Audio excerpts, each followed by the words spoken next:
ಚುನಾವಣಾ ಆಯೋಗ ರಾಹುಲ್ ಗಾಂಧಿ ಅವರಿಗೆ ಮತ್ತೆ ನೋಟಿಸ್ ಕೊಟ್ಟಿದ್ದಾರೆ.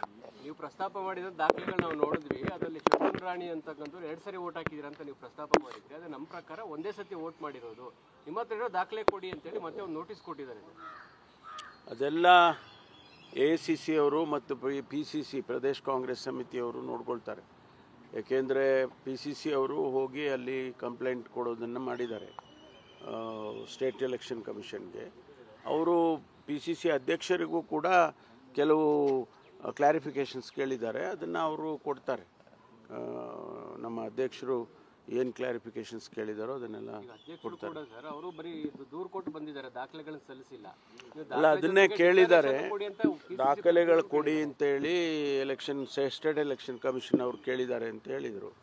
ಅದನ್ನೆಲ್ಲ ಕೊಡ್ತಾರೆ, ಅಧ್ಯಕ್ಷರು ಕೊಡ್ತಾರೆ. ಮಾತಾಡುವಾಗ ಕಾಂಗ್ರೆಸ್ನಲ್ಲೂ ಕೂಡ ಈ ರೀತಿ ಒಂದಿಷ್ಟು ವೋಟರ್ಸ್ ಸಮಸ್ಯೆ ಆಗಿದೆ ಅಂತ ತೋರಿಸಿದ್ದಾರೆ ಸರ್. ಅಂದರೆ ಒಂದು ಕಡೆ CM ಇಬ್ರಾಹಿಂ ಅವರು ನಾವು ವೋಟನ್ನು ಖರೀದಿ ಮಾಡಿದ್ವಿ ಅಂತ ಹೇಳ್ತಾರೆ ಸಿದ್ದರಾಮಯ್ಯನವ್ರ ವಿಚಾರದಲ್ಲಿ.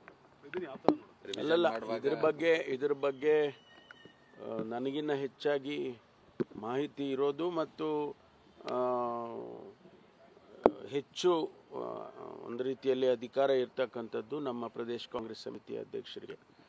ಅವರು ರಾಹುಲ್ ಗಾಂಧಿ ಅವರು ಅವರಿಗೆ ಜವಾಬ್ದಾರಿ ಕೊಟ್ಟಿದ್ದಾರೆ. ಅವರು ಎಲ್ಲ ಎಲೆಕ್ಷನ್ ಕಮಿಷನ್ಗೆ ಮಾಹಿತಿಗಳು ಕೊಡಬೇಕು ಮತ್ತು ಬೇರೆಯವರು ಯಾರಾದರೂ ಕೂಡ ಪ್ರಶ್ನೆಗಳನ್ನು ಎತ್ತಿದ್ರೆ ಅದಕ್ಕೇನು ಉತ್ತರ ಕೊಡಬೇಕು ಅದನ್ನೆಲ್ಲ ಅವರು ಮಾಡ್ತಾರೆ.